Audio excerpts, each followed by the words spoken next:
नमस्कार, स्वागत है आप सभी का इंडिया न्यूज के डिजिटल प्लेटफॉर्म पे। बिहार की बड़ी खबरों पर विस्तार से चर्चा करेंगे। नीतीश कैबिनेट का फैसला, जब जमीन के कागजात हासिल करने में नहीं होंगे परेशानी, ऑनलाइन होंगे सभी दस्तावेज। जी हां, बिहार में अब आम लोगों को राजस्व दस्तावेज ऑनलाइन उपलब्ध होंगे। अधिकारी द्वारा हस्ताक्षर होने के बाद 2 दिनों के अंदर ये दस्तावेज उन्हें मिल जाएंगे।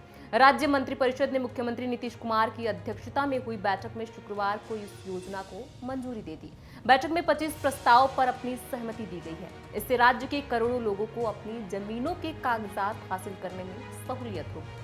बैठक के बाद कैबिनेट के अपर मुख्य सचिव डॉक्टर एस सिद्धार्थ ने बताया कि राज्य सरकार द्वारा राजस्व दस्तावेज तथा राजस्व प्रशासन से जुड़े सभी पुराने न्यायिक आदेश, नक्शा, भू अभिलेख व अन्य दस्तावेजों को स्कैन कर डिजिटल पोर्टल पर संरक्षित किया जा रहा है।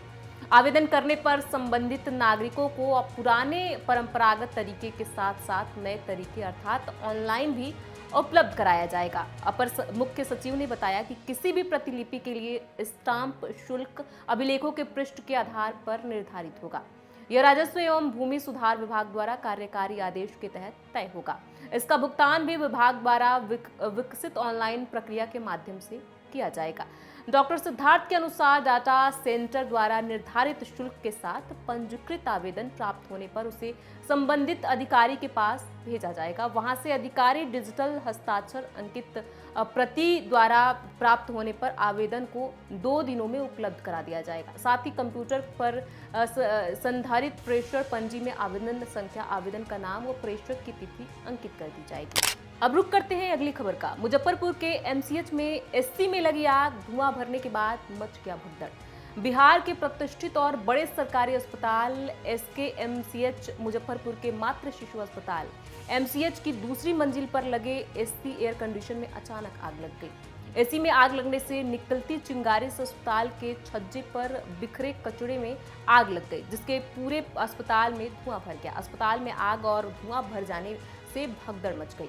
वार्ड में भर्ती मरीज इधर उधर भागने लगे। आग लगने के वक्त अस्पताल में 100 प्रसूता और 100 बच्चे भर्ती थे। 2 घंटे तक अस्पताल में धुआं भरा रहा, जिससे नवजात बच्चों की जान सासत में बनी रही। इस दौरान मची भगदड़ से कई प्रसूताओं की हालत बिगड़ गई। कुछ महिलाओं का ऑपरेशन हुआ था, भागने की वजह से उन्हें ब्लीडिंग होने लगी। घटना शुक्रवार की है। जानकारी के मुताबिक एससी से पहले धुआं निकला। वहां मौजूद लोग जब तक कुछ समझ पाते, इसी से चिंगारी निकलने लगी। इसके बाद लोग इधर उधर भागने लगे। लोगों ने अस्पताल प्रबंधन को सूचित कर दी। अधीक्षक डॉक्टर कुमारी विभा भी मौके पर पहुंची। आग बुझाने के लिए अस्पताल में लगे अग्निशमन यंत्र को लाया गया, लेकिन वह चालू ही नहीं हुआ। इसके बाद अस्पताल से फायर ब्रिगेड को फोन किया गया। फायर ब्रिगेड के पहुंचने तक अस्पताल में धुआं चारों तरफ भर चुका था। फायर ब्रिगेड ने अस्पताल की बिजली काटकर 1 घंटे की मशक्कत से आग पर काबू पाया। अब रुक करते हैं अगली खबर का। पटना में अतिक्रमणकारियों का दुस्साहस, हटाने गए निगम कर्मियों और गार्ड को दौड़ा दौड़ा कर पीटा। आपको बता दें, बिहार की राजधानी पटना जंक्शन के पास सड़क जंग का अखाड़ा बन गया। एक तरफ निगम कर्मी थे तो दूसरी ओर लोग थे जिन्होंने सरकारी जमीनों पर अतिक्रमण कर रखी है। शुक्रवार को अतिक्रमण हटाने गए पटना नगर निगम के गार्ड व कर्मचारियों को फुटपाती दुकानदारों ने दौड़ा दौड़ा कर पीटा। इसमें 2 गार्ड जख्मी हो गए। हंगामे और अफरा तफरी के बीच पुलिस ने एक व्यक्ति को गिरफ्तार किया। 2 दर्जन लोगों के खिलाफ प्राथमिकी दर्ज कराई गई। शहर में चल रहे अतिक्रमण हटाओ अभियान के दौरान नगर निगम की टीम ने सुबह 10 बजे जीपीओ गोलंबर से अतिक्रमण हटाने का काम शुरू किया। गोलंबर के पास दुकानदार गोलबंद हो गए। वे पहले जगह उपलब्ध कराने की मांग करने लगे, पर निगम के कर्मचारी और पुलिस वाले उनकी बातों को अनदेखा कर ठेला ले जाने को कहा। जैसे ही कर्मचारी रेलवे स्टेशन गोलंबर के पास पहुंचे, वहां बड़ी संख्या में दुकानदार जमा हो गए। इस दौरान कर्मचारियों और फुटपाथ के दुकानदारों के बीच कहासुनी होने लगी। इस पर एक पुलिसकर्मी ने फुटपाथ पर खाने पीने का ठेला लगाए व्यक्ति के ठेले को पलट दिया। इससे खाद्य सामग्री नीचे गिर गई। इसे देखकर दुकानदार भड़क गए और मुख्य सड़क पर ही सामान रखकर जाम कर दिया। फिर 2 गार्ड की पिटाई शुरू कर दी। बचाने दौड़े कर्मचारियों को भी लाठी डंडों के साथ दौड़ा दौड़ा कर पीटा गया। हंगामा देख मौके पर मौजूद 2 दर्जन से अधिक पुलिसकर्मी खिसक गए। बाद में जिला नियंत्रण कक्ष से भारी संख्या में पुलिस बल पहुंचे, तब जाकर स्थिति को नियंत्रण किया गया। अब रुक करते हैं अगली खबर का। अब पीक आवर में बत्ती नहीं होगी कुल। जी हां, नेपाल से 209 मेगावाट बिजली खरीदेगा बिहार। बिहार सरकार ने गैर परंपरागत बिजली का कोटा पूरा करने के लिए नेपाल से पानी बिजली की खरीदारी करने का निर्णय लिया है। इसके लिए बिजली कंपनी ने बिहार विद्युत विनियामक आयोग में याचिका दायर की थी। आयोग ने इस पर मुहर लगा दी है। इसके साथ ही नेपाल से अगले 3 या 5 वर्षों तक 209 मेगावाट पानी बिजली खरीद का रास्ता साफ हो गया है। याचिका में कहा गया था कि बिजली कंपनी ने राज्य की जरूरतों का आकलन करते हुए कई उत्पादकों से करार कर रखा है, लेकिन थर्मल परियोजनाओं के आने में देर होने की उम्मीद है। ऐसे में पीक आवर में बिजली आपूर्ति करने में परेशानी हो सकती है, क्योंकि नेपाल में बिहार को बिजली देने का ऑफर दे रखा था। इसी के आलोक में कंपनी ने नेपाल से बिजली खरीदने के लिए विनियामक आयोग से मंजूरी मांगी। अब रुक करते हैं अगली खबर का। एक बार फिर पीएम मोदी करेंगे बिहार का दौरा। जी हां, भारत के प्रधानमंत्री नरेंद्र मोदी आगामी 19 जून को राजगीर अंतर्राष्ट्रीय नालंदा विश्वविद्यालय के कार्यक्रम में शामिल होने अपने लाव लश्कर के साथ पहुंचेंगे। जानकारी के अनुसार वे नालंदा विश्वविद्यालय के नवनिर्मित कैंपस परिसर उद्घाटन समारोह में शिरकत करने को लेकर पीएम मोदी का आगमन संभावित है। हालांकि अब सवाल यह भी उठ रहा है कि शपथ ग्रहण के 10 दिन बाद ही वह बिहार क्यों आ रहे हैं। इस दौरान नीतीश कुमार भी मौजूद रहेंगे। क्या इस दौरान बिहार के लिए कोई बड़ा फैसला हो सकता है? क्या यह दौरे के बाद ही पता चलेगा? इस दौरान वे देश विदेश के स्टूडेंट्स को संबोधित भी करेंगे। पीएम मोदी की राजगीर यात्रा बनारस से शुरू होगी। वे 19 जून को बनारस एयरपोर्ट से 8:30 बजे गया के लिए उड़ान भरेंगे, जहां गया एयरपोर्ट पर उनका 9:15 बजे आगमन होगा। इस दौरान गया एयरपोर्ट से ही पुनः 9:20 पर उनका हेलीकॉप्टर नालंदा जिला के लिए उड़ान भरेगा, जहां नालंदा जिला के राजगीर स्थित अंतर्राष्ट्रीय नालंदा विश्वविद्यालय परिसर में बने हेलीपैड पर उनका हेलीकॉप्टर 9:50 पर लैंड करेगा।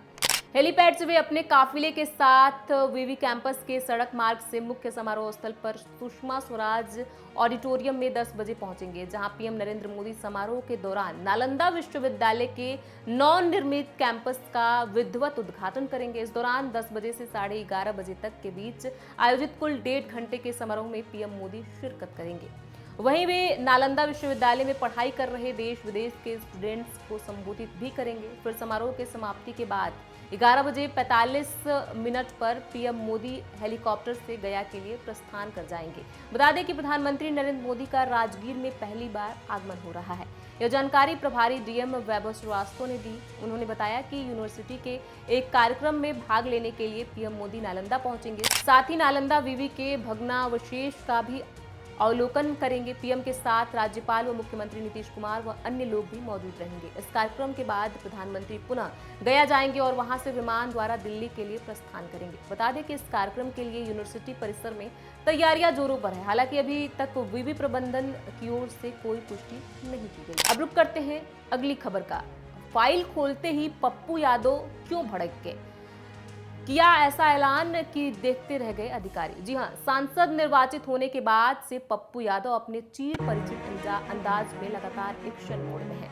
विभिन्न कार्यालयों का निरीक्षण करने के साथ साथ योजनाओं का भौतिक निरीक्षण भी कर रहे हैं। साथ ही अधिकारियों को हिदायत भी दे रहे हैं कि वे अपनी कार्य संस्कृति में सुधार लाएं और कार्यालय को पीपल फ्रेंडली बनाने के साथ भ्रष्टाचार मुक्त करें। लगातार दूसरे दिन शुक्रवार को भी पप्पू यादव पुराने अंदाज में सड़क निर्माण कार्यालय का औचक निरीक्षण किया तथा योजनाओं को गुणवत्तापूर्ण मूर्त रूप होने का निर्देश दिया। सांसद राजेश रंजन उर्फ पप्पू यादव अपने काफिले के साथ शुक्रवार को खीरू चौक बाड़ी हाट रोड स्थित ग्रामीण कार्य विभाग के कार्यालय का औचक निरीक्षण करने पहुंच गए। उनका कार्यालय पहुंचते ही कर्मियों में हड़कंप सी स्थिति बन गई। हालांकि इस दौरान कार्यपालक अभियंता अपने कार्यालय से अनुपस्थित थे, जिस पर सांसद भड़क गए। उन्होंने कहा कि अधिकारियों को अपने कार्यालय से नियत समय पर आना होगा, इसमें कोताही नहीं होगी। बाद में उन्होंने कार्यालय कर्मियों को कार्य संस्कृति